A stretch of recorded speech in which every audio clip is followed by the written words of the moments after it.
Dan Kepolisian Nasional Jepang menawarkan bagi siapapun yang menemukan hal yang terkait atau memberikan informasi tentang pembunuhan tiga orang pegawai yang meninggal ini bisa mendapatkan imbalan sebesar 6 juta yen, guys. Oke guys, di video kali ini aku akan membawakan sebuah cerita kriminal yang mana cerita kali ini tuh agak berbeda banget sama cerita aku yang sebelumnya. Jadi di video sebelumnya itu kan aku membawakan sebuah cerita kriminal yang lengkap, alurnya itu kan agak lengkap, katakan lengkap. Jadi yang kali ini aku membawakan sebuah cerita kriminal yang sampai sekarang belum ada titik terangnya atau masih menjadi kontroversi, guys. Jadi simak baik-baik videonya, guys. Dan aku nggak bosen-bosennya ingetin ke kalian. Dan jika kalian suka dengan channel ini, aku mohon banget untuk kalian please subscribe, guys, karena subscribe dari kalian itu sangat membuat aku love gitu loh, guys. Jadi buat kalian yang suka channel ini jangan lupa subscribe dan like, komen. Buat kalian yang mau request apa gitu, guys, cerita kriminal apa yang ingin ku bahas, boleh banget komen di bawah, guys. Nanti kalau aku ada waktu nanti insya Allah akan ku bahas. Itu ceritanya pada suatu malam di tanggal 30 Juli 1995, 3 orang wanita dinyatakan tewas dalam kondisi tangan terikat dan kepala yang sudah ditembak. 2 di antara wanita tersebut adalah seorang siswi SMA yang masih berumur 16 tahun dan 17 tahun. Yang aku tahunya sih yang kedua korban ini ya siswi SMA, terus yang satunya lagi tuh aku nggak tahu siapa. Siswi SMA itu dia bekerja paruh waktu di supermarket itu. Jadi itu supermarketnya itu namanya Nampei Owada yang berada di kota Hachioji. Laporan awal polisi mengungkapkan bahwa kasus ini kemungkinan besar karena perampokan yang gagal. Jadi tuh si pegawai ini disuruh membuka berangkas toko yang ada kodenya, dan kebetulan si pegawai ini juga nggak tahu, jadi itu dibunuh. Itu kemungkinan ya, guys, kemungkinan pertama.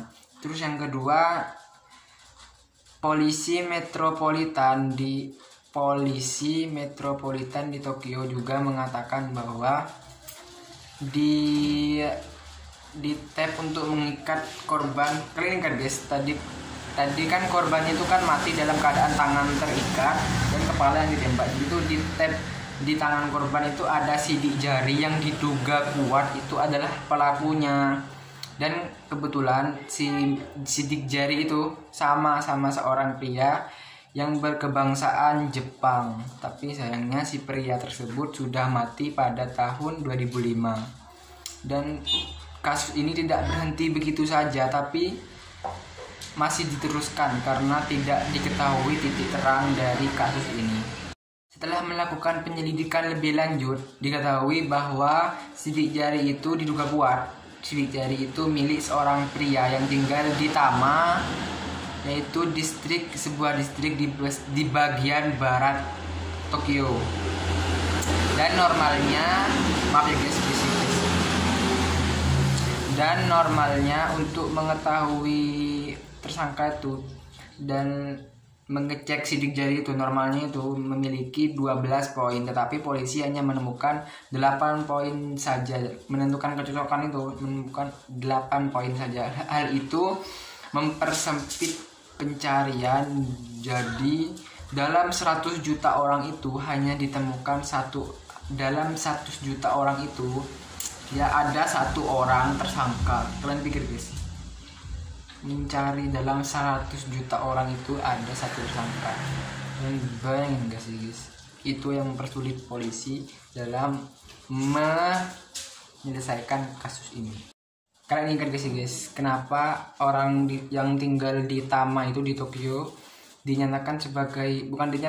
diduga sebagai pelaku? Karena si yang seorang pria itu kebetulan memiliki catatan kriminal yang cukup banyak. Jadi kemungkinan besar itu dilakukan oleh si mas-mas ini. Tetapi polisi tidak langsung mengadili secara adil gitu, enggak guys, masih diselidiki. Dan polisi itu kan, kalian ingat sih guys, gak sih bahwa tadi tuh si pria ini hanya kecocokannya itu cuman 8 poin, gak sampai 12 poin. Kan kriteria untuk menyatakan seorang ini adalah seorang tersangka itu harus memenuhi syarat 12 poin. Di dalam sidik jari itu harus ada minimal 12 poin yang sama. Tetapi si pria ini hanya mendapat 8 poin. Jadinya terus di tempatnya itu, tempat kejadian perkara itu tidak ada barang bukti kalau si pria tersebut ada di tempat kejadian tersebut. Jadi gak ada barang bukti yang menunjukkan si pria itu ada di tempat tersebut. Jadi polisi tidak bisa langsung menghukumnya, ya gitu. Dan pada tahun 2009 atau 14 tahun setelah kejadian pembunuhan itu, kan itu tahun 1985, ini 2009, sekitar 14 tahunan lah guys. Polisi menemukan titik terang dari seorang pria berkebangsaan Jepang yang dihukum mati di Cina karena penggunaan obat-obat terlarang. Dan pria tersebut menyatakan bahwa ia ada hubungannya dengan pembunuhan di pembelanjaan Hachioji itu guys. Jadi pria itu membuat pernyataan ada seorang pria yang berkebangsaan Cina dan tinggal di Kanada yang bernama Liang He. Pria tersebut menjadi buronan Jepang karena pindah ke Kanada menjadi buronan Jepang karena pemalsuan paspor, dan ia tinggal di Kanada. Jadinya tuh gimana, aku gak ngerti juga sih guys tentang kasus ini. Kasus ini juga membingungkan juga sih guys, tapi aku tertarik membahas kasus ini guys. Untuk itu, Badan Kepolisian Nasional Jepang meminta permohonan kepada pemerintah Kanada di tahun 2010 melalui pengadilan Ontario. Dan beruntungnya si Liang He ini ditangkap dan diekstradisi ke Jepang karena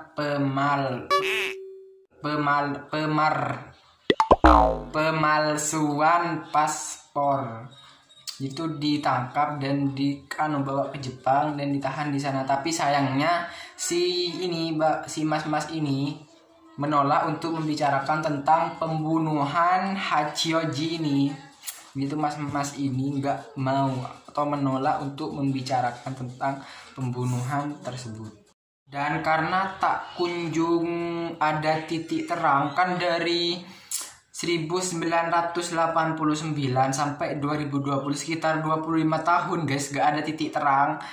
Dan kepolisian Jepang, Badan Kepolisian Nasional Jepang menawarkan bagi siapapun yang menemukan hal yang terkait atau memberikan informasi tentang pembunuhan tiga orang pegawai yang meninggal ini bisa mendapatkan imbalan sebesar 6 juta yen guys. 6 juta yen itu aku gak tahu juga sih berapa nilai rupiah ke yen, tapi yang pasti itu banyak guys. 6 juta yen, kalian pikir guys, 6 juta yen.